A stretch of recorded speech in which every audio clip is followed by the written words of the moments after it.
general Serrano ha despertado en ella y por qué ha hecho ese trabajo y por qué está aquí hoy dándonos esta conferencia, que yo creo que es muy interesante para los arjoneros, porque no cabe duda que el general Serrano fue una de las figuras más importantes de nuestro pueblo. Aparte de que tuvo una relevancia no solo en Arjona, como es lógico, sino a nivel nacional. Además, Trinidad lo dirá mucho mejor que yo, porque ha trabajado mucho sobre la figura, llegó a ser regente del reino. Entonces, Trinidad es catedrática de Historia, doctora en Historia Contemporánea y es colaboradora de la Real Academia de Historia, investigadora histórica, especialista en el siglo XX, dedicada a la enseñanza de la historia de España desde el año 1970. Es autora, entre otros libros, del general Serrano, duque de la Torre, El hombre y el político, publicado por el Ministerio de Defensa en diciembre del año 2000. Ella, como he dicho al principio, nos va a hablar sobre la figura del general Serrano y como la conferencia se titula igual que el libro, El hombre y el político. Y dejo el micrófono. Vamos a ver si me oís así o un poquito más bajo, ¿no? Vamos a ver. Así. Bueno, buenas tardes. Quiero agradecer a toda la corporación del excelentísimo Ayuntamiento de Arjona, toda la corporación municipal, a su alcaldesa, doña Carmen Álvarez, a la concejala de Cultura, doña Josefa Álvarez, por haberme invitado a estar esta tarde aquí con ustedes en esta histórica ciudad de Arjona. Arjona tiene un gran privilegio del que no pueden presumir otros lugares de España, y es que es ciudad desde que en el año 1891 la reina regente, doña María Cristina de Habsburgo-Lorena, la segunda esposa del rey Alfonso XII, le diera este título. Y estoy aquí para hablarles esta tarde del general Serrano, duque de la Torre, que fue, si no arjonense de nacimiento, lo fue de adopción y de devoción.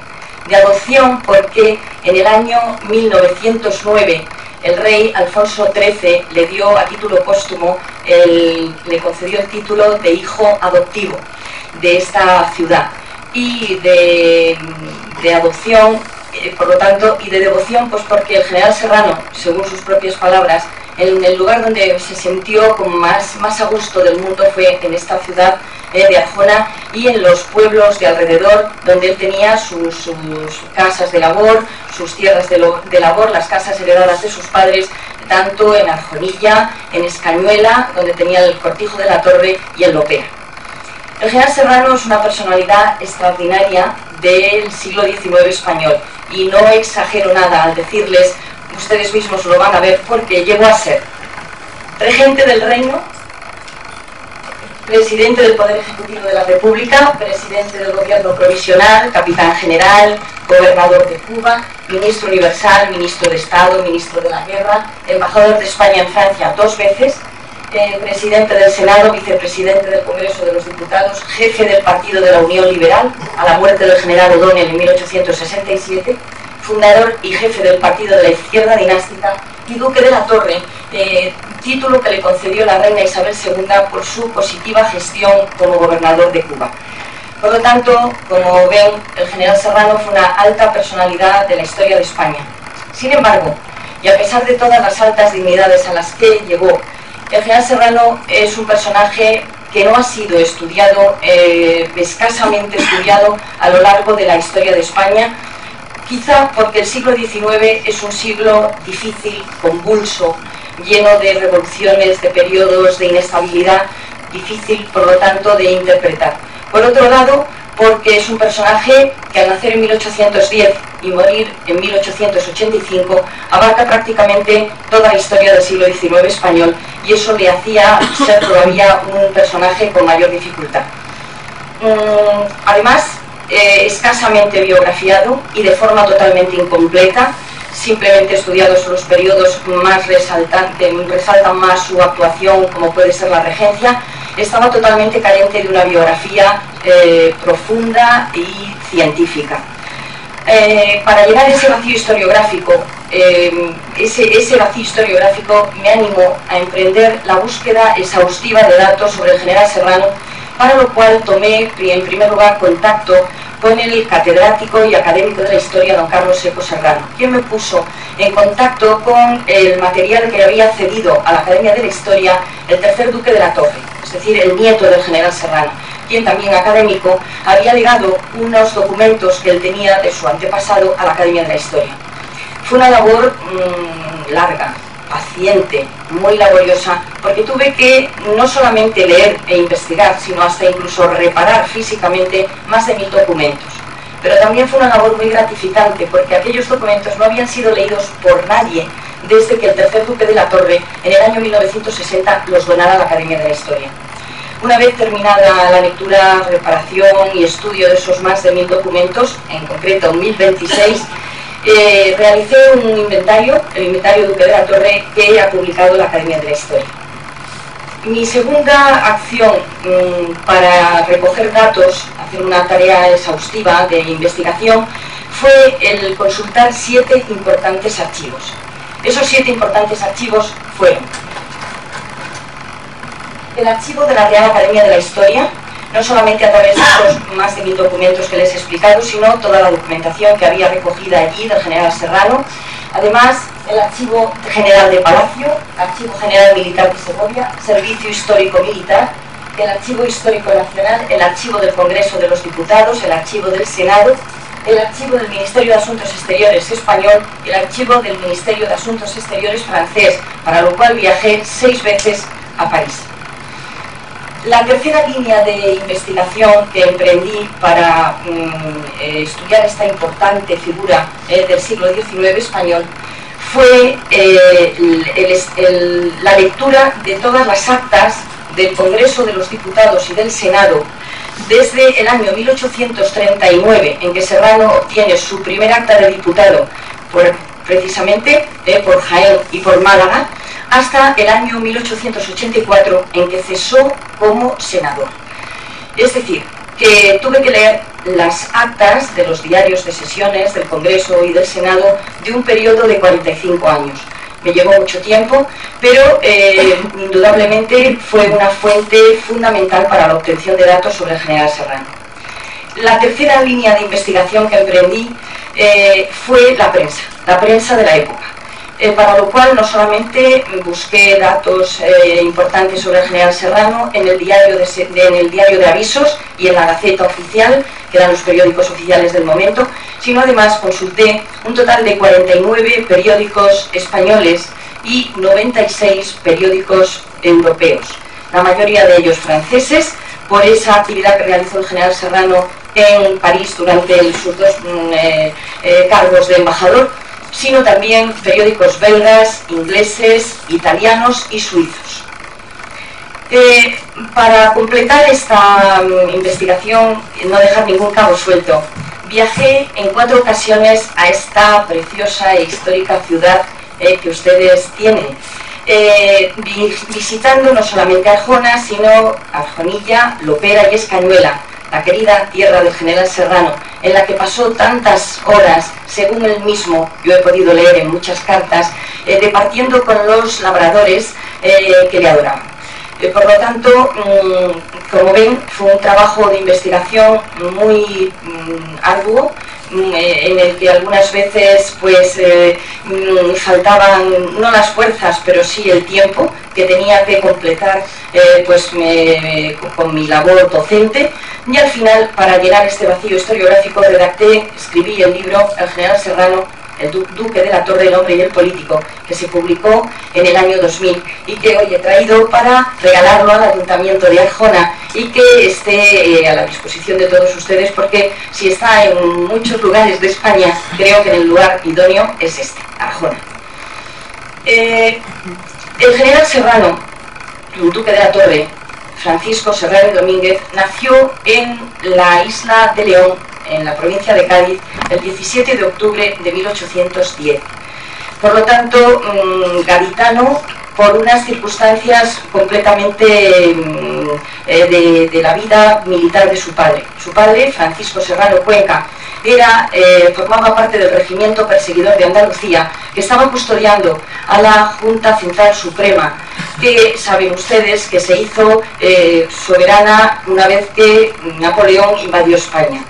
y por lo tanto fueron las circunstancias de la vida militar de su padre las que hicieron que el general Serrano naciera allí, pero él siempre se sintió absolutamente arjonense, y se sintió arjonense por dos motivos. Primero, porque de Arjona procedía toda la familia de su padre. Yo he llegado en la búsqueda de datos del general Serrano, me he remontado. Los primeros documentos que he encontrado han sido de 1248, es decir, del siglo XIII. Y estos documentos prueban que Íñigo Serrano, señor de Carmona, colaboró con el rey Fernando III el Santo en conquistar a los musulmanes esta tierra de Arjona. Y el rey, en recompensa a su fiel vasallo, le concedió unos territorios. A partir de ese momento, a partir del siglo XIII, los Serrano, apellido que todavía está presente aquí en Arjona, ha estado siempre ligado con las corporaciones municipales, haciendo de alguaciles mayores o bien de alcaldes, y por lo tanto ese es uno de los motivos por los que el general Serrano estaba muy unido a esta importante ciudad. Pero hay algo más.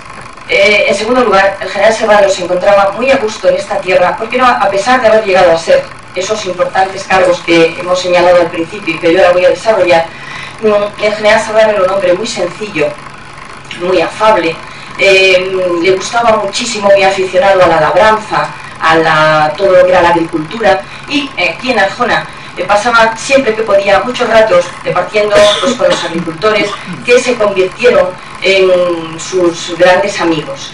He leído muchas cartas y les puedo asegurar, con el cariño, quizá trataba con educación y con el rango que él desempeñaba, pues a los de su igual o a sus subordinados, tanto políticos como militares. Pero el ver cómo encabeza las cartas de esos labradores y cómo le contestan a él, eso quería decir que él se sentía verdaderamente a gusto en el pueblo de Arjona. Por eso, en mi primer viaje que realicé a Arjona en el año 1987, pude conocer con mucha emoción la casa del teniente, situada en la calle del Teniente Ochando, número 8, que era la casa familiar del general Serrano. La siguiente. Bueno, muchos de ustedes recordarán esta casa, porque probablemente la hayan visto hasta hace muy poco en pie. Me emocionó, era un caserón muy grande. Esta casa perteneció a la familia del general Serrano y en ella vivió desde niño y después de joven y siempre que pudo el general Serrano. Era un caserón enorme, muy grande, quizá el ser tan grande y el estar muy abandonado había acelerado su deterioro.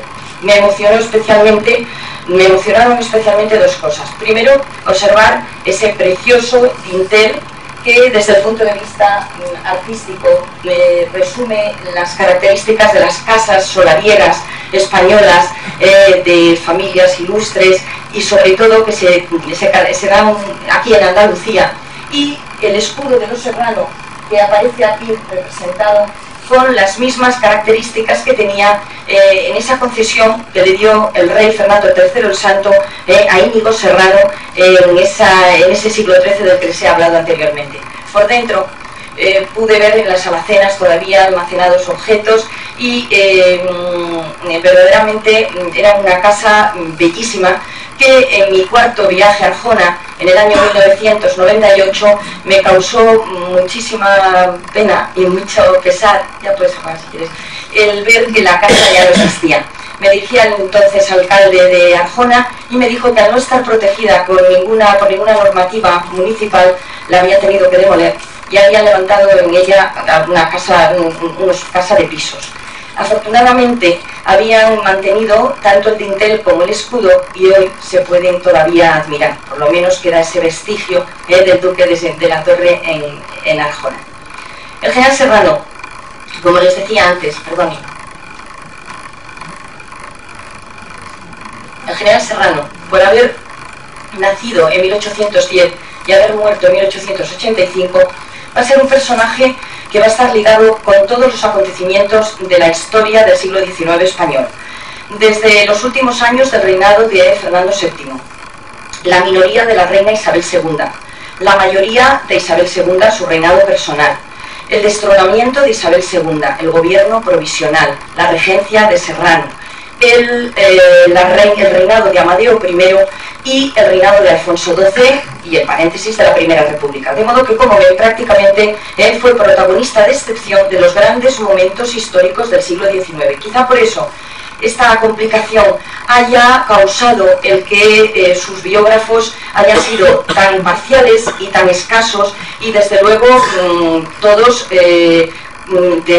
los últimos estudios datan de finales del siglo XIX. Pero además, el haber desarrollado unos puestos tan relevantes en la historia del siglo XIX y en la vida política y militar, el general Serrano se vio en la obligación de relacionarse con personajes muy importantes como el general Espartero, el general Udónez, el general Prim, la reina Isabel II, el rey Amadeo de Saboya, el rey Amadeo I, Alfonso XII, y los políticos que entonces ocupaban un papel muy importante, primordial, en el desarrollo del constitucionalismo español. No olviden ustedes que la primera constitución escrita que vamos a tener los españoles es en 1812, y desde 1812 hasta 1869, que es la primera constitución democrática, hay un proceso largo constitucional en el que Serrano estuvo implicado y en el que estuvieron políticos implicados de la talla de Salustiano Olózaga, Sagasta, Cánovas del Castillo, por supuesto Manuel Cortina, Joaquín María López, todos con los que Serrano se tuvo que relacionar muy directamente.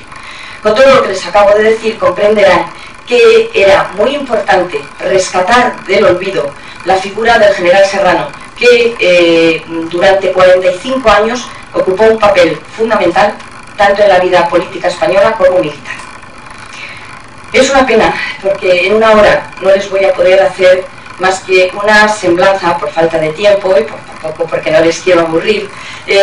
Voy a hacerles una pequeña semblanza de los aspectos militares, políticos y humanos de esta ilustre personalidad del siglo XIX que, como les decía al principio, siempre que tenía un momento, en los pocos momentos de sosiego de su vida, buscaba refugiarse aquí en Arjona, hasta el extremo que, como sobre todo en los años de la regencia, el general Serrano muchas veces, sobre todo en el periodo estival, que era cuando él podía venir a Arjona, celebró aquí algún que otro consejo de ministros, por lo menos que tengamos con constancia, con documentos, hasta 12. Yo he podido obtener ese dato, y también algunas reuniones políticas, por lo que a Arjona en Madrid se le llamaba la corte chica. Muy aficionado también el general Serrano a la caza. Aquí en Arjona organizaba, cerca de Andújar y aquí en Arjonilla, próximo a Arjona, unas cacerías a las que acudían personajes ilustres, ministros, políticos, militares, y también en más de una ocasión se fraguaron algunas confabulaciones políticas que después tenían como final pues crisis ministeriales, en las que muchas veces se habían fraguado esas crisis ministeriales en esas cacerías. Dice el Marqués de Lema en su interesantísimo libro de la Revolución a la Restauración que aquí, muy cerca de Arjona, en la dehesa de Socor, en las estribaciones de Sierra Morena, deliciosos parajes llenos de flores en pleno invierno, entre la jara, el romero y los lentiscos, el general Serrano se sentía plenamente feliz y olvidaba sus preocupaciones políticas, a la par que agasajaba a sus amigos, que difícilmente podían olvidar las cacerías del Duque de la Torre. De modo que, como ven, la relación del Duque de la Torre con Arjona es algo pues que desde el primer momento de iniciar la investigación a mí me fue tan familiar que me era urgente el venir a conocer esta importante ciudad.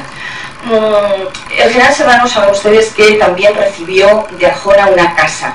Esa casa es la que hoy se llama popularmente como la Casa de los Contreras. Está situada en la antigua calle de la Reina, hoy calle del Duque de la Torre.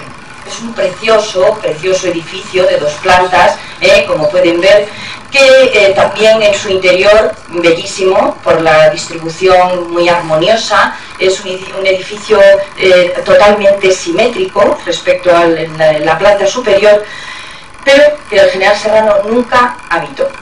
En primer lugar, porque a él verdaderamente a lo que le tenía un cariño inmenso era a la casa de la calle del Teniente Ochando. Y en segundo lugar, porque el general Serrano se enfadó con Arjona, y eso también lo tengo que decir, porque en las elecciones del 15 de septiembre de 1872 los arjonenses no le votaron. Entonces él no rechazó la casa, pero no vino, nunca que vino el hábito. Hay que comprender que muchas veces en esos momentos el general Serrano ocupaba una interinidad. Se acababa de salir de la experiencia del reinado de Amadeo de Saboya y por lo tanto pues las vicisitudes de la política hicieron que él por unos años pues dejara de venir por Arjona, aunque después, como les diré, mantuvo hasta los últimos momentos de su vida su presencia en esta tierra. Como les decía antes, voy a hacer de una manera breve, por falta de tiempo, voy a darles unas pequeñas pinceladas sobre la vida militar, política y humana del general Serrano. El general Serrano alcanzó, desde el punto de vista militar, la más alta graduación que puede alcanzar un militar. Fue capitán general y, además, en el momento de la Segunda Guerra Carlista, capitán general en jefe de los ejércitos españoles. Además, estuvo en posesión de todos los empleos que puede tener un militar más representativos. Como pueden ver, fue capitán general del ejército, como les acabo de decir, capitán general de Granada, capitán general de Castilla la Nueva, capitán general de Madrid, capitán general de Cuba. Además, ocupó el cargo político de gobernador. El ser gobernador de Cuba era un cargo militar, pero allá a la par político, de modo que era capitán general gobernador de Cuba. Jefe del ejército español, como les decía, en el momento de la Segunda Guerra Carlista, en unos momentos muy críticos, y director general de la Academia de Artillería, que además fue el que la inauguró, fue podemos decir, su fundador. Hijo de un ilustre militar. Todos sus antepasados habían sido ilustres militares. No es extraño que el general Serrano, desde niño, sintiera la vocación militar. Empezó cuando apenas tenía 12 años como cadete en el regimiento de Sagunto y en la Escuela Militar de Madrid. Por lo tanto, su educación castrense fue muy temprana. La hoja de servicios del general Serrano, que se encuentra en el Archivo General Militar de Segovia y que yo he tenido la oportunidad de leer muchas veces, demuestra unas cualidades que verdaderamente pocos militares de los que ha habido en España pueden presumir de su hoja de servicios. El general Serrano, ante todo, era militar, pero era un hombre con un alto sentido del deber, un alto sentido, sobre todo, del valor, hasta el extremo que en algunas veces ese valor llegaba a ser temerario. Sentía un entusiasmo por hablar a sus soldados, se preocupaba de ellos de una manera muy casi paternal, y esto hacía que sus subordinados vieran en él no el jefe, sino casi el compañero. Era el primero en los momentos, luego les contaré un hecho muy puntual para que vean en unos momentos en el que él ya no necesitaba ningún ascenso, porque era capitán general. Después hablaremos de ello. Sin duda, el momento fundamental de la vida militar del general Serrano es la Primera Guerra Carlista. Él empieza la Primera Guerra Carlista como subteniente y la termina como mariscal de campo. De modo que la Primera Guerra Carlista se inicia en 1833 a la muerte del rey Fernando VII y termina en 1840 con el famoso Convenio de Vergara y el abrazo del general Espartero al general carlista Maroto. En estos años, desde 1833 hasta 1840, el general Serrano se destacó absolutamente por su valor. Empieza como subteniente destinado al Ejército del Norte, del que era capitán general, importantísimo, luchador de la Primera Guerra de la Independencia, el general Espocinina, quien se da cuenta enseguida de las aptitudes militares de Serrano y enseguida le da mando de tropa. En poco menos de un año asciende a capitán. A partir de ese momento, los jefes militares del ejército liberal se le disputan. formará parte del ejército del centro, del ejército de Castilla la Nueva, del ejército de Aragón y del ejército de Cataluña. El año 1838 es el año más importante de la vida militar de Serrano. Es lo que yo he llamado en mi libro la época de gran soldado. Se le da ya directamente el mando de todo un regimiento, el regimiento VI de Ligeros. Y con este regimiento Serrano impidió que el carlista, el general Cabrera carlista, no pasara el Ebro. En la margen norte del Ebro, los carlistas, con una gran cantidad de baterías de cañones, podían perfectamente haber pasado la línea del Ebro y haber llegado lo que pretendía Cabrera, que era llegar hasta la propia capital, hasta Madrid. El general Serrano, con sus escuadrones de soldados, evitó que ese paso del general Cabrera. Cuando termina la guerra carlista, con todo el merecimiento, es nombrado mariscal de campo, que es lo que hoy equivaldría a general de división. Muchos más momentos tendrá el general Serrano de demostrar su valía como militar. Pero yo no puedo, por falta de tiempo, no les puedo poner más que un solo ejemplo, pero creo que es muy significativo y por eso lo he elegido. El día 22 de junio de 1866, es uno de los días más críticos del reinado de Isabel II. En Madrid, una vez más, está levantado en barricadas. Hay un grave problema de sublevación en los cuarteles. Y el general O'Donnell, que era entonces presidente del gobierno, llama a su Estado Mayor. El primero en llegar, por la cercanía de donde vivía, es el general Serrano. Y le explica lo crítico del momento. El cuartel de San Gil se ha sublevado, los sargentos del cuartel de San Gil se han sublevado, y era muy importante conocer si el vecino cuartel de la Montaña había entrado también en la sublevación. El general Serrano es capitán general. No tiene, por lo tanto, que esperar más ascensos, no lo duda. El general Serrano, cuando le comunica al general O'Donnell lo que ocurre, coge un ayudante, se presenta en las cercanías del Manzanares, que es el río que saben ustedes que pasa por Madrid.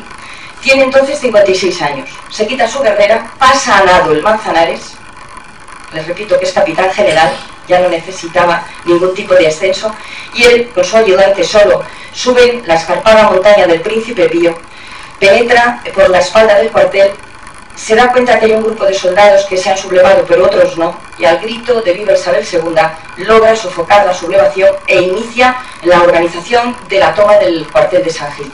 La verdad es que ese día demostró el general Serrano su sentido del patriotismo, su amor a España, la demostró a lo largo de toda su vida, y su sentido del valor, porque las balas le rozaron más de una vez, tenía que pasar obligatoriamente por la línea de fuego. Pero cuando termina el episodio y por la noche son recibidos en Palacio por Isabel II en la antesala, el general Serrano le cuenta al marqués de La Habana lo que por la mañana había sucedido entre él y el general Serrano. El general O'Donnell, al llamarle, le había dicho, muy grave, el general O'Donnell era muy serio, era muy pausado, pero una persona muy grave, le había dicho: señor duque de la Torre, hoy es el día de morir por la reina. Y Serrano, que era un hombre que jamás perdía la tranquilidad, aun en los momentos más dramáticos, le contestó: no, mi general, hoy es el día de ganar por España. Por lo tanto, como se dan cuenta, eso indica hasta qué extremo él se sentía, ante todo, militar. Como político, el general Serrano alcanzó la máxima cima que puede alcanzar un hombre político. El 15 de junio de 1869 es elegido por 194 votos, es decir, la mayoría de la Cámara, a excepción de los 45 republicanos, que lógicamente no podían votarle como regente. Es votado por las Cortes Constituyentes regente del reino. Ninguno de sus contemporáneos, a excepción del general Espartero, que fue regente, ninguno de sus contemporáneos llegó a tan alto honor. Ni el general Narváez, moderado, ni el general O'Donnell, fundador de la Unión Liberal, ni el general progresista Prim llegaron a este extremo. ¿Por qué? Pues el que el general Serrano fuera elegido regente del reino se debe, después de 10 años de profundo estudio y de profundo análisis de su personalidad, yo he llegado a una conclusión muy sencilla. El general Serrano fue el hombre en la política de las situaciones límite, siendo requerido en los momentos y en las circunstancias más graves, más extremas, para resolver problemas concretos. Él, en 1843, cuando el general Espartero, con todo su prestigio, el progresista general Espartero que ha vencido a los carlistas, llega a ser regente del reino. Espartero, por un problema de impuestos, al ver que Barcelona se subleva, la manda a bombardear desde la Ciudadela. Naturalmente el general Serrano y sus correligionarios progresistas no pueden tolerar aquello. Allí está el general Serrano como ministro universal, lo han visto ustedes en la primera diapositiva. Cuando en 1854 se produce la revolución de 1854, Serrano está a la cabeza de esa revolución, intentando por todos los medios reconducir la mala política de los últimos gobiernos de los moderados, del partido moderado, ya en el reinado efectivo de Isabel II. Le volvemos a ver en el bienio progresista, le volvemos a ver en el bienio moderado, y le vemos como alma fundamental de ese partido que se hace necesario que surja, que es la Unión Liberal. Y cuando el general O'Donnell, su fundador, en el año 1867 muere, él se quedará, tomará la antorcha, el relevo, y se convertirá en su jefe, en el jefe del partido de la Unión Liberal, que era un partido que aglutinaba a todos los liberales que se sentían muy alejados de las tesis moderadas, pero que tampoco estaban próximos al progresismo extremo. El general Serrano se da cuenta de los últimos desaciertos de los gobiernos moderados y en un momento determinado quiere hacer llegar a la reina Isabel II un mensaje muy claro. Es necesario un gobierno de concentración en el que progresistas, unionistas, unidos y liberales fueron un frente común y por lo tanto un gobierno de salvación. Pero Isabel II se le olvidó que era reina de todos los españoles y volvió a llamar a los moderados. Entonces Serrano, que se veía, el general Narváez, que es uno de los pilares fuertes del trono de Isabel II, había muerto en abril de 1868. El general O'Donnell, el segundo pilar fuerte del trono de Isabel II, había muerto un año antes, en noviembre de 1867. Por lo tanto, y la reina había hecho oídos sordos a esa petición de Serrano de un gobierno de coalición entre progresistas y la Unión Liberal.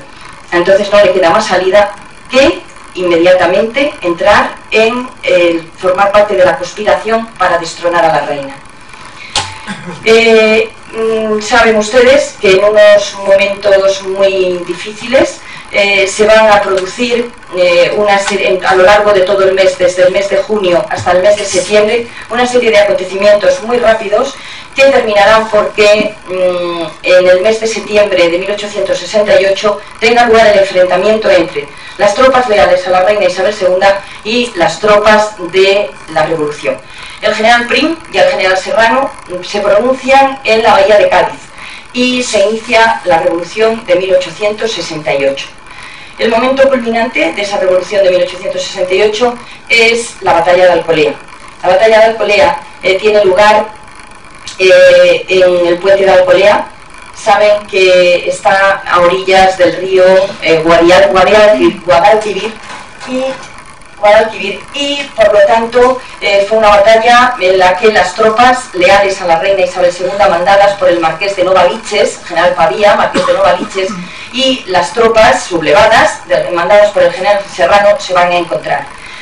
Hay un cuadro bellísimo que se conserva en la Real Academia de la Historia, que es este que tienen ustedes delante, es un óleo bastante grande, pintado por un artista del siglo XIX dedicado a los temas de historia, llamado José María Rodríguez Losada. Es un cuadro bellísimo, que es una página de la historia de España. En él, y de un golpe de vista, podemos ver ese momento en el que se produce, la batalla empieza a las 3 de la tarde, termina a las 8:30 de la tarde, y a lo largo de ese periodo las tropas fieles a la reina y las tropas sublevadas se van a enfrentar. Serrano hizo todo lo posible porque no llegara al enfrentamiento. La prueba es que mandó dos importantísimos mensajes al bando contrario, pidiéndoles que se rindieran porque eran todos hermanos, hasta el extremo que, puesto que todos llevaban el mismo uniforme, el general Serrano mandó venir aquí a Arjona y que se hiciera, como se pudiera, unas tiras de percal rojo para que los soldados sublevados se lo ataran al brazo. Por eso, si se fijan en el cuadro, todos los soldados que acompañan, aquí está el general Serrano montando uno de sus caballos favoritos, ven que lleva una cinta roja, lo mismo que todos los militares, precisamente para que no fueran confundidos. Serrano sabía que lo importante era tomar el puente de Alcolea, porque este puente, que tenía 20 ojos, era el puente que conducía a Madrid. Naturalmente el general Pavía, el marqués de Novaliches, que mandaba las tropas fieles a la reina, había salido desde Madrid y bajaba hacia Cádiz, que es donde se había producido en la bahía de Cádiz la sublevación.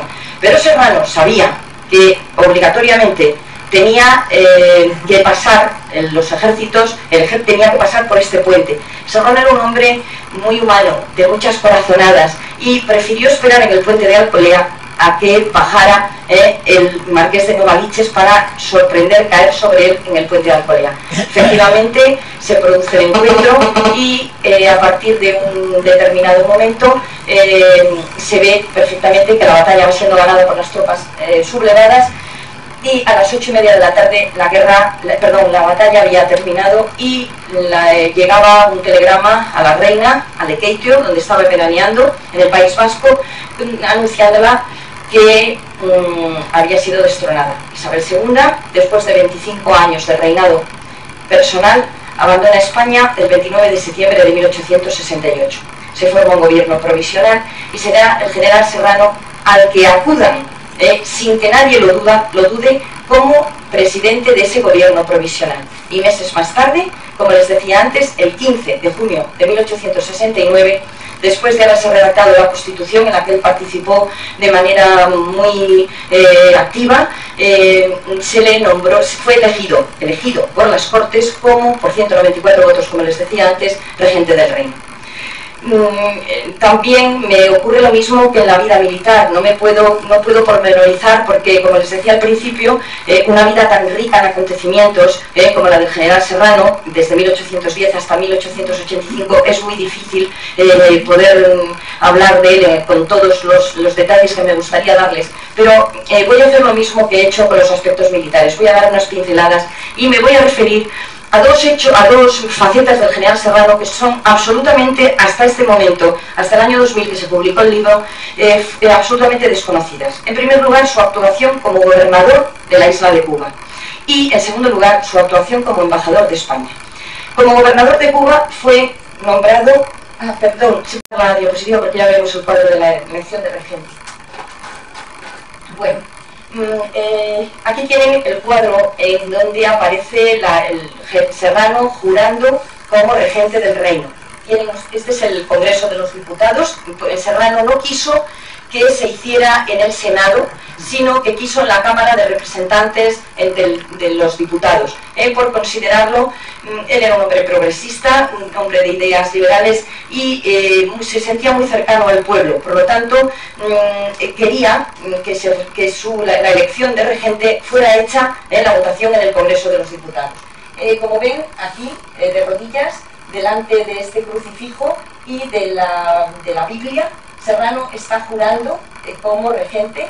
Detrás de él está el presidente de la Cámara, Nicolás María Rivero. Es un cuadro delicioso. Pertenece a la colección privada del Duque de la Torre, porque, como luego les explicaré, hoy sigue existiendo el Duque de la Torre. Ya hay quinto y sexto Duque de la Torre, porque el quinto Duque de la Torre tiene un hijo varón y por lo tanto el Ducado de la Torre va a pasar, en cuanto que este señor muera, pasará y habrá sexto Duque de la Torre. Esto lo tiene en su despacho particular. Y es un cuadro, lo tenía antes su padre, yo la primera vez que lo vi fue en casa de don Leopoldo Martínez de Campos y Serrano, que era el bisnieto de Serrano, y es un cuadro verdaderamente de historia de España.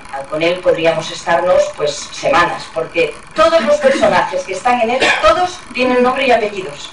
Miren, en primer lugar, aparte de Serrano y Nicolás María Rivero, que era el presidente de la Cámara, están todos los ministros de la regencia de Serrano, empezando por el general Prim, que está en primera fila, y que va vestido de militar con su fajín de capitán general y por lo tanto, y luego los civiles, era el único militar. Serrano, de una manera con un sentido muy civilista, no quiso que hubiera más que para quitar carácter militar al golpe de Estado que destronó a Isabel II. De todas maneras, no les tiene que extrañar esta actitud, esta presencia, mejor dicho, de los militares en el gobierno. El magnífico historiador Jesús Pavón acuñó el término durante el reinado de Isabel II. Se caracteriza por el régimen de los generales. Los militares entraban en la política y por lo tanto pertenecían a un partido u otro, se presentaban a las elecciones y era muy frecuente encontrarlos dentro del Congreso de los Diputados y del Senado representantes militares. Pero con muy buen sentido y para dar un carácter civil y que por lo tanto sirviera y tuvo verdaderamente su eco, porque sirvió para que la Revolución de 1868, a la que se le llamó la Gloriosa, tuviera una repercusión mínima desde el punto de vista de subversión del orden público. España en esos momentos era pobre, España no podía perder lo que tenía ya hecho. Durante el gobierno de la Unión Liberal se había terminado la red de ferrocarriles, una red muy discreta, pero se había hecho ya unos avances desde el punto de vista de ferrocarriles. Por otro lado, se había iniciado un tímido comercio exterior, por lo tanto, era muy importante dar un carácter civil más que militar a este destronamiento de Isabel II. Junto con el general Prim podemos observar, aquí tenemos a Práxedes Mateo Sagasta, que ya contó con él Serrano durante el gobierno, durante la regencia como ministro, Abelardo Pérez de Ayala. No les quiero cansar, pero todos les digo, este cuadro precioso pintado por Joaquín Sigüenza, es un óleo bastante grande, menor que el de la batalla de Alcolea que les explicaba, que está en la Academia de la Historia, es propiedad de la Academia de la Historia, que es el cuadro anterior que han visto, pero el mayor mérito es que todos los personajes que están ahí representados tienen nombre y apellido. Les voy a contar una anécdota, y es que cuando el padre del actual duque de la Torre, la primera vez que yo estuve en su casa, en casa de don Leopoldo, y estuve viendo este cuadro, pues claro, yo me quedé callada, estuve mucho rato y ya, mire, perdóneme, pero no tengo más remedio que hacerle una pregunta. ¿Qué es lo que mira usted? Y le contesté, porque es una página de la historia de España. Todos los que, claro, hay tantas cabecitas, están todos tienen su nombre y sus apellidos. Incluso el grupo de los republicanos, que están aquí, Nicolás Salmerón, con su barba blanca, están aquí representados justo de espaldas a la ceremonia que se está celebrando. Claro, ellos eran republicanos y lo que se estaba haciendo era buscar una interinidad, buscar un rey para España, pero eso vino después, el rey Amadeo de Saboya, y mientras tanto en ese interín se nombraba a Serrano como regente. De modo que es un cuadro precioso que yo no quería dejar de enseñarles, aparte de que el hemiciclo, el Congreso de los Diputados hoy se conserva muy parecido. Por ejemplo, les puedo decir que este cuadro que está aquí es precioso, es un cuadro pintado por Casado de la Misal, José Casado de la Misal, representa la jura de las Cortes de Cádiz, sigue estando en el mismo sitio. O esta escultura de la reina Isabel la Católica, que hoy está detrás justo de la mesa de la presidencia del Congreso, de modo que, pues, por supuesto, las pinturas, saben que el Congreso de los Diputados se inauguró en el año 1856, siendo reina de España Isabel II, reina Isabel II. Bueno, pues como les decía antes, ya podemos. Me voy a referir muy brevemente, pues no sé cómo vamos de hora. No, no te preocupes. Gracias. Les voy a hacer una pincelada de dos aspectos completamente desconocidos del general Serrano hasta la publicación de mi libro. El primero es su actividad como capitán general de la isla de Cuba. El Serrano fue nombrado en septiembre de 1859 y tomó posesión de su cargo en diciembre, lo que le costó la travesía, entonces había que ir en barco. Estuvo hasta el año 1862. Fueron 3 años en los que Serrano realizó una labor tan positiva que cuando terminó, la reina Isabel II le concedió el título, le concedió la grandeza de España con el título de Duque de la Torre. ¿Por qué decimos que su actuación fue fundamental? Pues lo fue por 3 motivos. Serrano llega a una Cuba, primero gobernada por un militar totalmente la antítesis de cómo él era. El marqués de La Habana, José Gutiérrez de la Concha, un hombre tosco, un hombre huraño, Serrano lo primero que hace cuando llega a la isla de Cuba es suprimir las etiquetas. Todo el que quería podía ser recibido por el capitán general. No había un día establecido. Eso sí, el capitán general tenía muchas ocupaciones, pero todos los días, al final de la mañana, él reservaba unas horas para recibir a todo el que quisiera llevar una petición.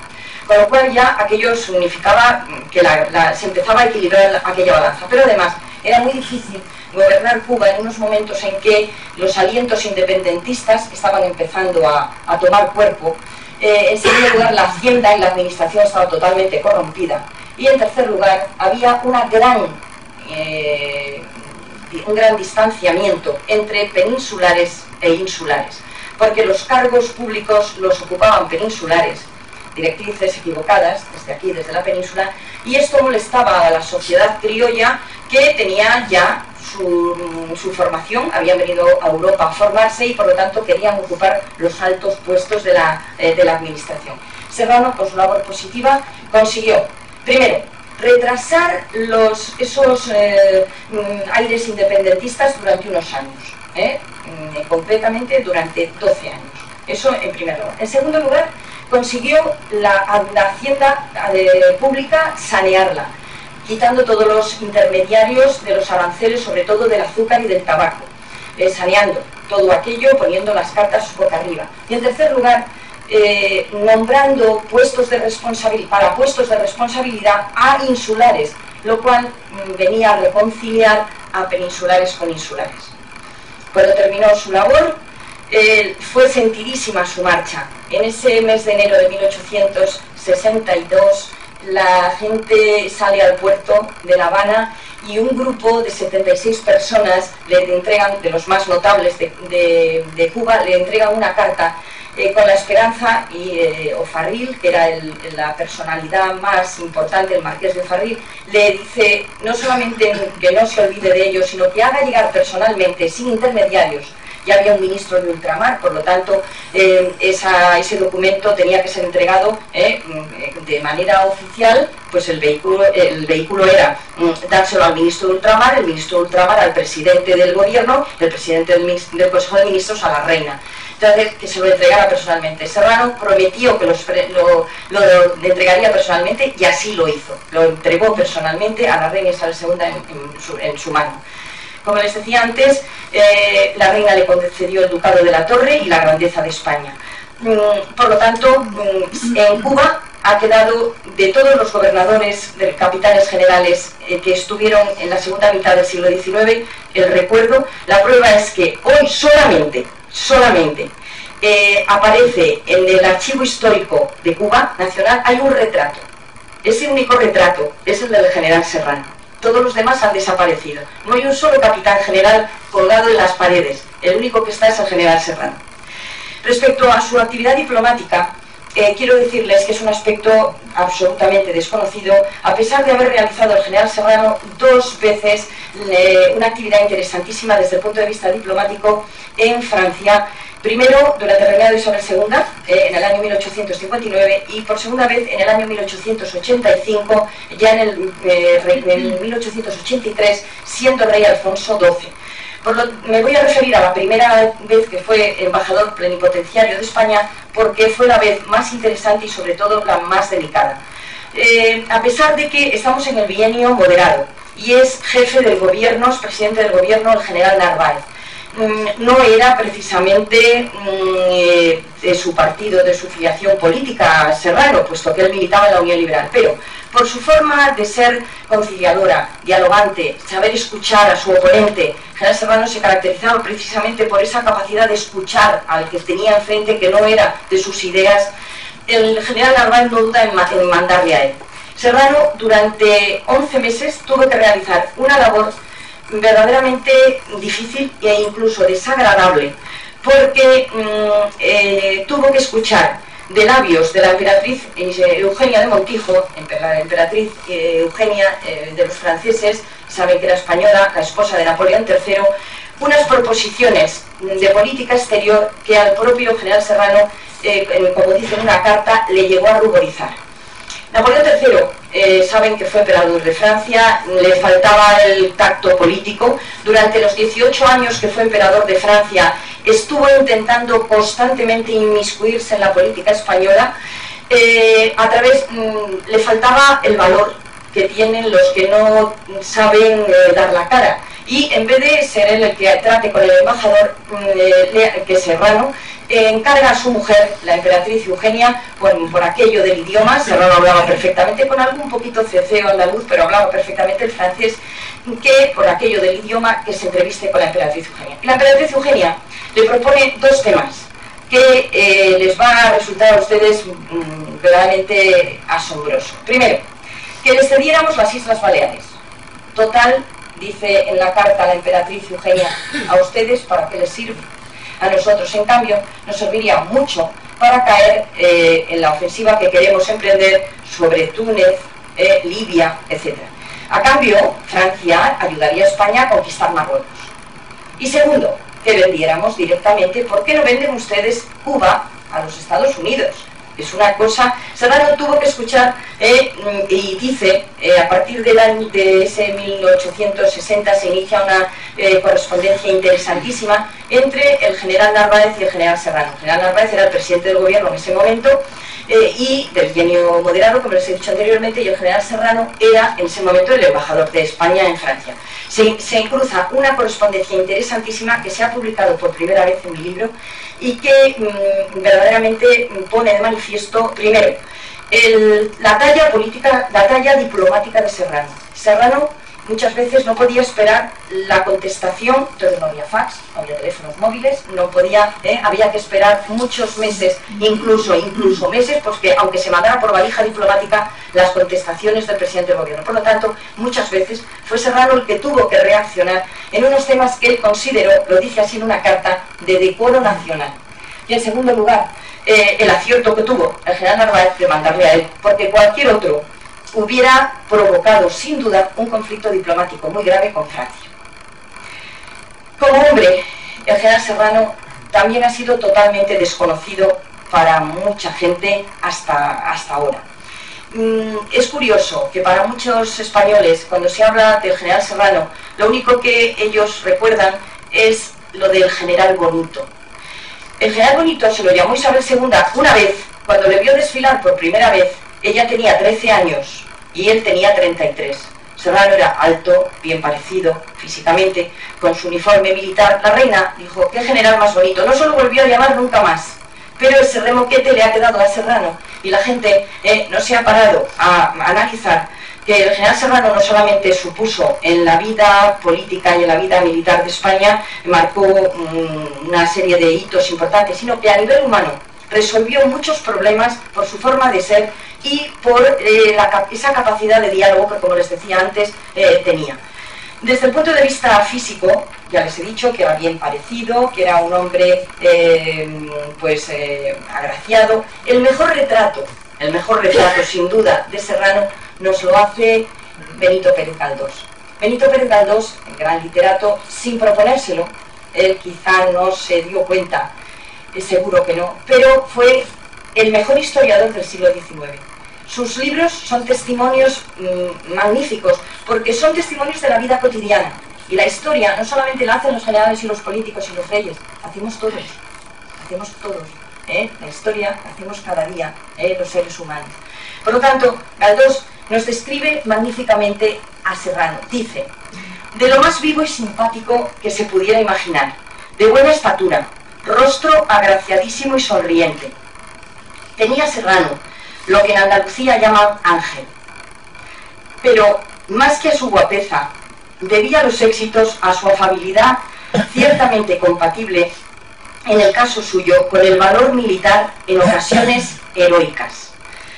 Era muy afable, muy extrovertido, hablaba con todo el mundo. En el periódico El Liberal, del 27 de noviembre de 1885, al día siguiente de la muerte de Serrano, se publicaron una serie de necrológicas muy interesantes en todos los periódicos, no solamente de España, sino también de Europa. Este periódico El Liberal dice, refiriéndose a ese don de gentes y esa simpatía de Serrano, dice, con sus frases ingeniosas y oportunas se podría formar un volumen.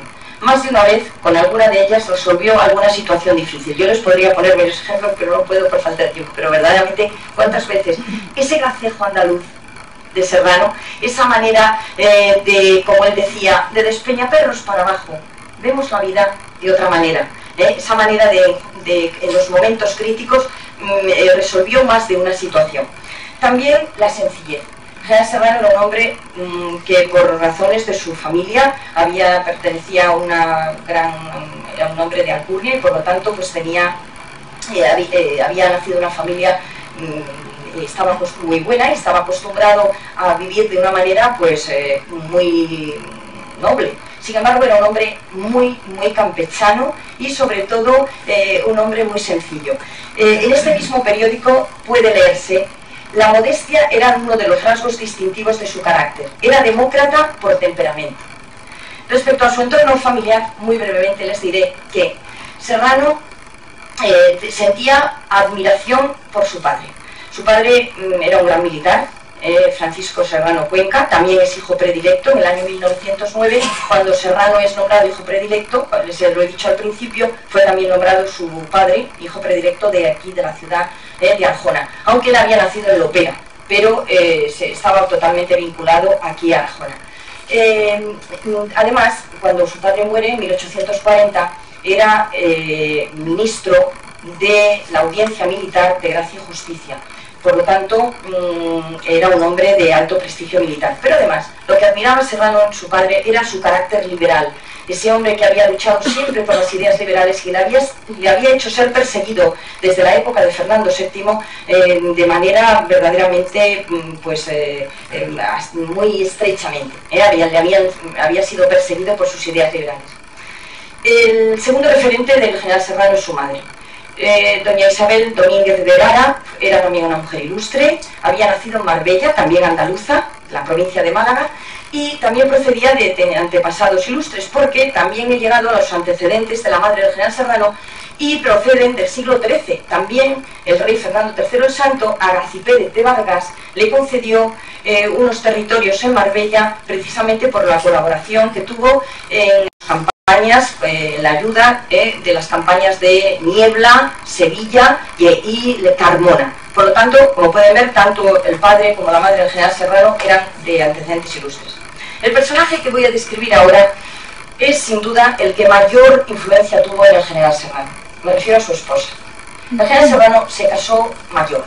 Muy preocupado por las vicisitudes políticas y militares de España, se casó con 39 años, con su prima hermana, una mujer bellísima, que tenía 19 años cuando se casó con el general Serrano, que tenía 39, 21 años menos que su esposo. Había nacido en La Habana, hija también de familiares ilustres, eran primos hermanos, bellísima, con una gracia y una elegancia innata, pero tremendamente ambiciosa, frívola y con un temperamento tan realmente agresivo, que el general Serrano, que la disculpaba, la trataba muchas veces más como una hija que como una esposa, enamoradísimo. Dice el marqués de Lema que enamorado como un cadete de su esposa, la perdonaba muchas de las intromisiones de esta mujer de escasas, no escasas luces, pero sí de escasos conocimientos, que se inmiscuyó en la política española a pesar del rechazo de su marido en muchas ocasiones de manera inadmisible. Doña Antonia, dada también a las terribles escenas, el general Serrano, que como él mismo decía, no temía a las balas, llegó a temer a su esposa. Esta mujer, se pueden imaginar que con estas características disfrutó muchísimo cuando su esposo llegó a ocupar tan altas cimas. Disfrutó sobremanera cuando llegó a ser regente del reino. Serrano fue elegido por las Cortes regente del reino con tratamiento de alteza. Jamás quiso y quitó de todos los membretes lo de su alteza. Sin embargo, la duquesa de la Torre era su alteza, la duquesa de la Torre. Hay multitud de tarjetas y de tarjetones invitando a los bautizos de sus hijos en donde aparece. Pero cuando más disfrutó la duquesa de la Torre, el personaje más negativo de la vida de Serrano, sin duda, es cuando fue embajadora de España en Francia, porque allí en la corte de las Tullerías, Napoleón III y la emperatriz Eugenia la trataron no como la esposa del embajador, invitándola a todas las recepciones oficiales a las que tenía que asistir, pues porque era la esposa del embajador de España, sino a todas las veladas que había en el Palacio de las Tullerías. Y entre la emperatriz Eugenia y doña Antonia Domínguez Borrell, la duquesa de la Torre, nació una amistad que está patentizada en unas cartas que se encuentran en el archivo de la Casa de Alba, porque saben ustedes que la emperatriz Eugenia de Montijo, su hermana, estaba casada con el duque de Alba, y que yo he consultado muy amablemente, la Casa de Alba me dejó incluso algunas cartas fotocopiar, una amistad que desde luego es la amistad de dos amigas, más que el de una señora de un embajador diplomático. Del matrimonio entre doña Antonia Domínguez Borrell y el general Serrano nacieron 5 hijos. Conchita, que fue la primogénita, y que es a través de ella que siguió el ducado de la Torre, porque el segundo hijo de Serrano, Francisco, no tuvo hijos, y por lo tanto, a través de ella, siguió la línea sucesoria. El tercer duque de la Torre, por lo tanto, fue hijo de esta Conchita Serrano, y a partir de ahí el actual duque de la Torre, que les decía antes, desciende por esta línea. El segundo hijo fue Francisco, el tercero, la tercera fue Concepción, la cuarta fue... Para que vean su evolución, les he traído un retrato del general Serrano en el momento de ser regente del reino. Quiero que vean, el Serrano estaba en posesión de todas las condecoraciones militares de España, todas. Tenía 3 laureadas de San Fernando, la Cruz de San Hermenegildo, tenía por supuesto el Toisón de Oro, que se lo concedió Isabel II con motivo de la jornada del 22 de junio de 1866. Les he explicado antes la sublevación de los sargentos del cuartel de San Gil. La reina le recompensó con el Toisón de Oro, que lo ven que lo lleva aquí, y que siempre llevó con muchísimo orgullo. Ven que lleva el fajín de capitán general y su espada, una espada muy sencilla, que no es ni siquiera de plata, pero que estuvo siempre acompañándole hasta el final de su vida. Esta espada se conserva en el Museo del Ejército. Yo he tenido el honor o la emoción de tenerla en las manos. Y miren, una de las cosas que más me llamó la atención es que en la empuñadura de esta espada, muy sencilla, muy humilde, no es la espada que tú esperas de un hombre que ha llegado a alcanzar lo que alcanzó Serrano, se lee, hay una leyenda. Simplemente hay 2 palabras: Isabel II. De modo que el hombre que la echó de España, bueno, uno de los hombres que la echaron de España, pero que hizo todo lo posible por hacer recapacitar a la reina, rodeada, mejor dicho, de alejar de la reina esa camarilla que la hizo cometer tantos errores. Les he traído, en la evolución de Serrano, les he traído una de las fotos que quizá ustedes conozcan, pues porque ha estado... está en la Diputación de Jaén, estuvo durante muchos años colgada en el Salón de Plenos. Luego quisieron en Jaén que estuvieran los representantes del siglo XX y entonces quitaron algunos de esos retratos, pero es un retrato muy especial del general Serrano, porque refleja esos últimos momentos de su vida con una serenidad como él era, capaz de escuchar a todo el mundo, incluso aquellas personas que estaban diciendo justo lo contrario de lo que él pensaba. Es curioso, yo no puedo haber hecho, me hubiera gustado mucho, pero no se puede en una hora decir todo, y mucho menos todo lo que se puede decir del general Serrano, enfrentar estas 2 personalidades, el general Prim y él, como tan distintos. El general Prim lo resolvía casi todo con un puñetazo encima de la mesa, era un hombre muy echado para adelante, con un gran sentido, un gran político, sin duda alguna, con un proyecto político. De la lástima es que lo asesinaran en 1870. Pero Serrano era todo lo contrario. Él decía: yo no he dado nunca en mi vida un puñetazo encima de la mesa, no lo he necesitado, porque con una sonrisa he desarmado a mi interlocutor. Y es verdad, en esta fotografía está perfectamente representado esa serenidad. También les he traído, como no, a la poderosa duquesa de la Torre, que se convirtió en una de las mujeres más poderosas de su época. Miren, lleva uno de sus vestidos preferidos. La duquesa de la Torre se los ponía una vez, después, eso sí, los regalaba a las instituciones de beneficencia para que los vendieran, y con esos eso es cierto, yo he visto los albaranes, para que con ese dinero pues se diera alguna escuela pública, algunos comedores públicos, pero los ponía como mucho 2 veces. Uno de sus rasgos más destacados era su tez, porque el hecho de haber nacido en La Habana no tenía ese color criollo, su familia se habían casado casi siempre españoles con españoles, y por lo tanto cuando se la presentaba como cubana a la gente le llamaba la atención, que es lo que le llamó a Napoleón III, porque tenía los ojos profundamente oscuros, la piel muy blanca, el pelo como seda, que ella siempre llevaba suelto en tirabuzones para que se la pudiera observar, y lleva un regalo, que es este collar que lleva en el cuello y los pendientes, que fue un regalo muy especial, el regalo de boda hecho por el general Serrano en el momento de su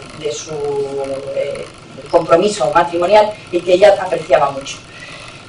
También les he traído porque es quien ha seguido la línea de sucesión a esta hija mayor, primogénita.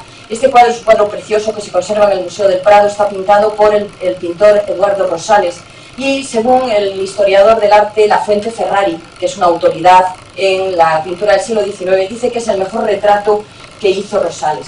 En el Museo del Prado figura como la niña de rosa, y debajo la condesita de Santovenia.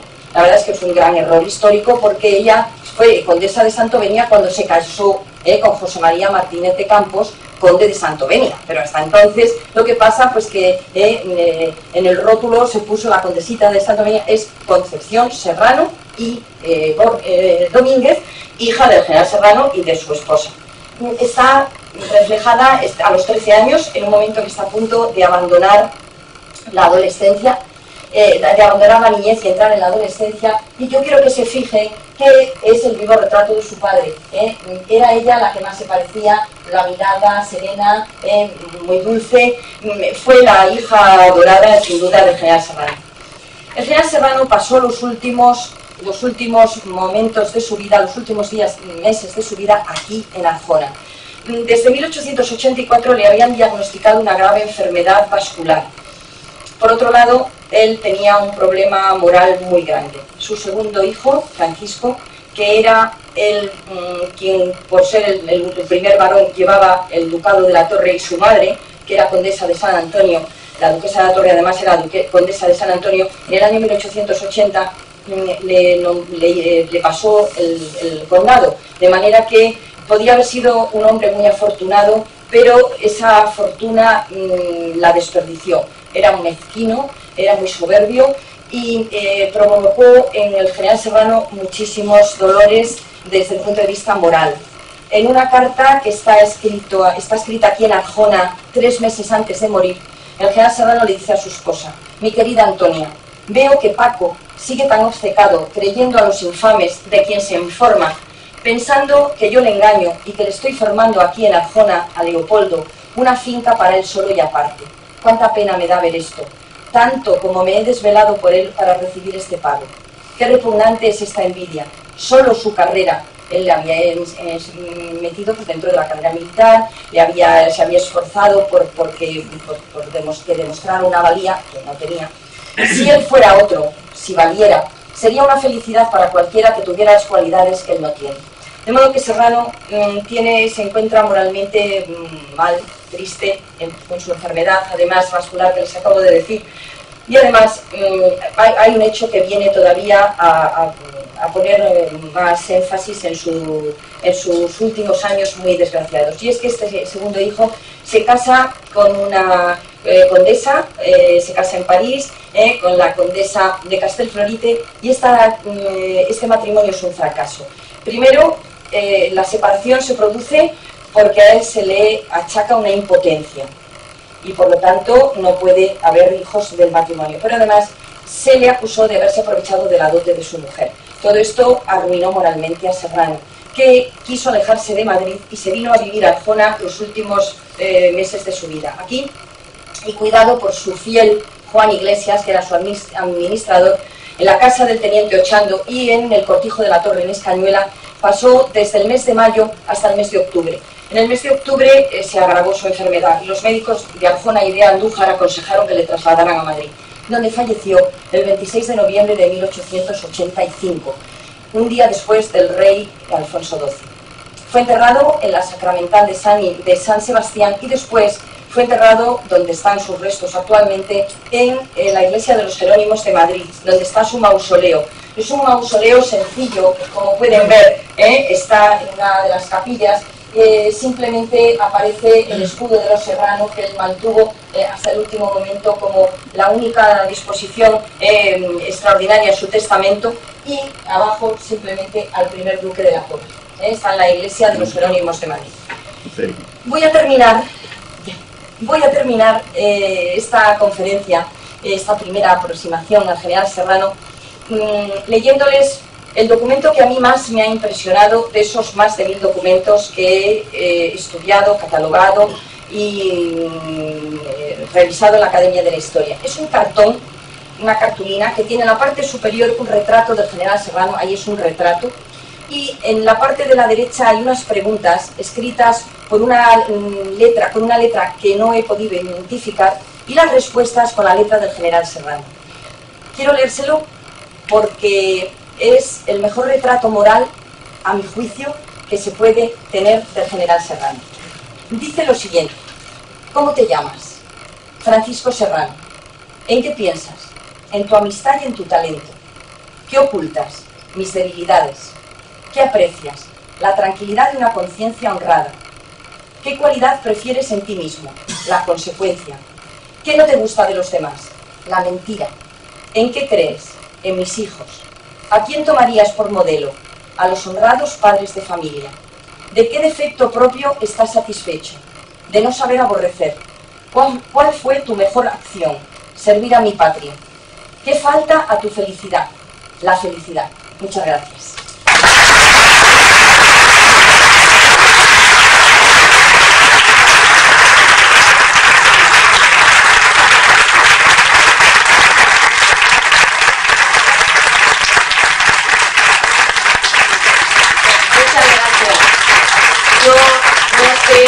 La prisa que tienen ustedes, además creo que hay un partido de fútbol y aquí veo que hay muchos señores. Yo soy antifútbol, pero bueno, no que sea antifútbol, quiero decir que no sé nada de fútbol, nada, absolutamente nada.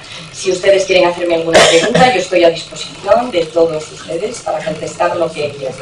Dígame. Yo empecé la batalla de Alcolea, pensaba que era el general Prim, que fue el que mandó la tropa y fue el que...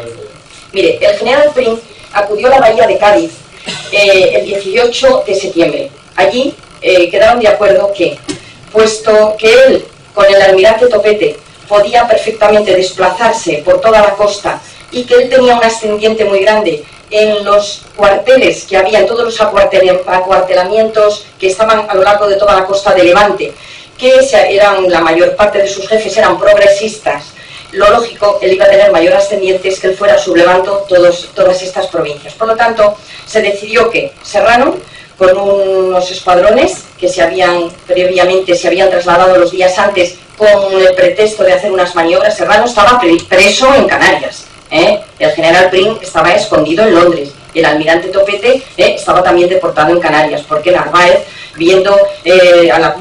Narváez, antes de morirse en abril de 1868, había dejado las cosas muy resueltas, muy atadas, él creía, para que el trono, porque él sabía que había una conspiración contra la reina. Entonces Luis González Bravo, que era el presidente del gobierno en ese momento, lo que hace es que encarcela a los tres cabecillas, a los que él considera los más conspicuos.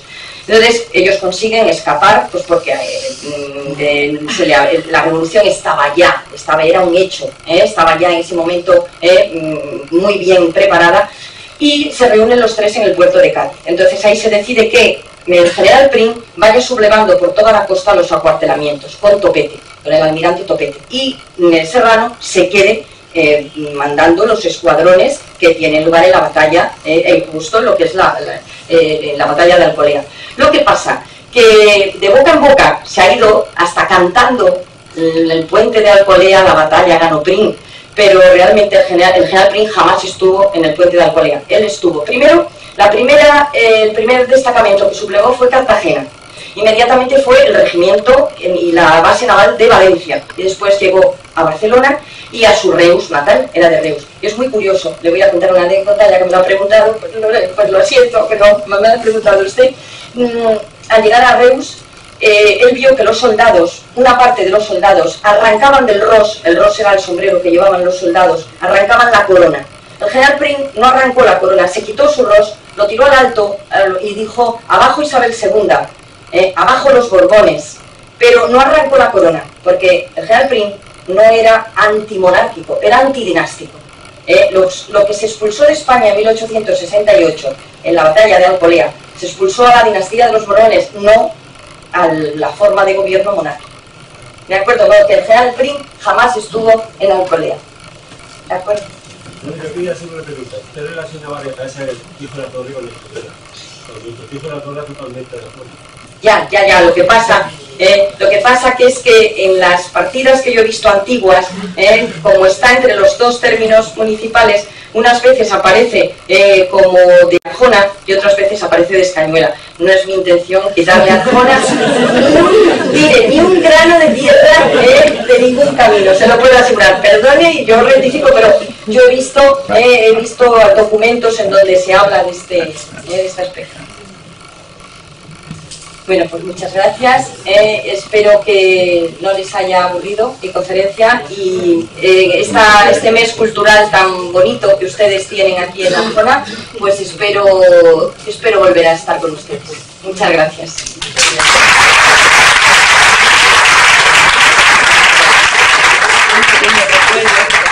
Muy bonito, muy bien.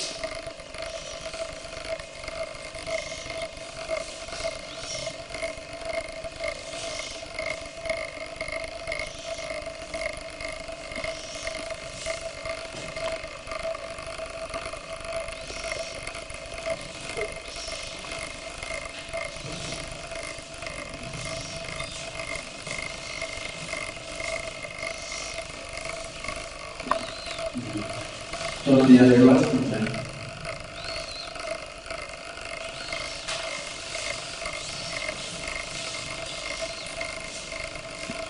Es una literatura que está en la rol. Es que esto está muy abandonado mucho tiempo. Y hemos orientado.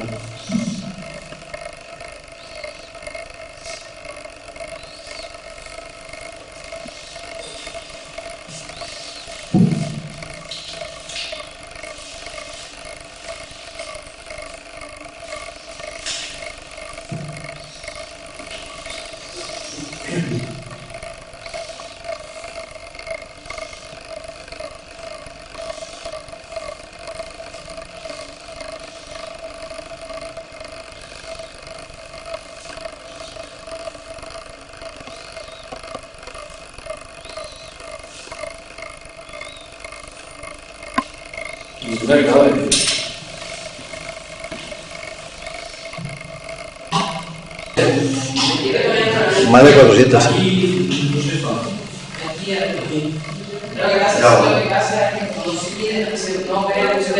Pero aquí se falta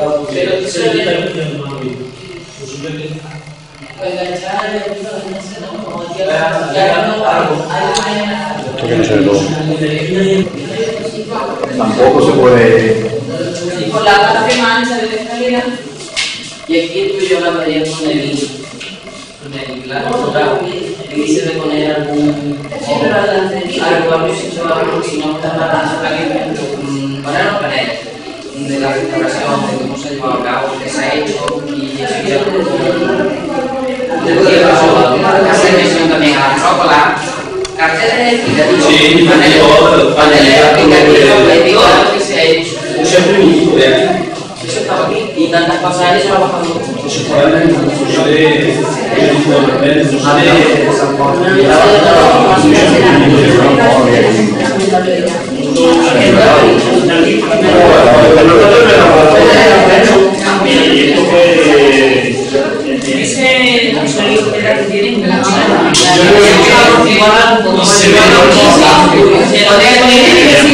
San Juan. Sí, mira la escalera y la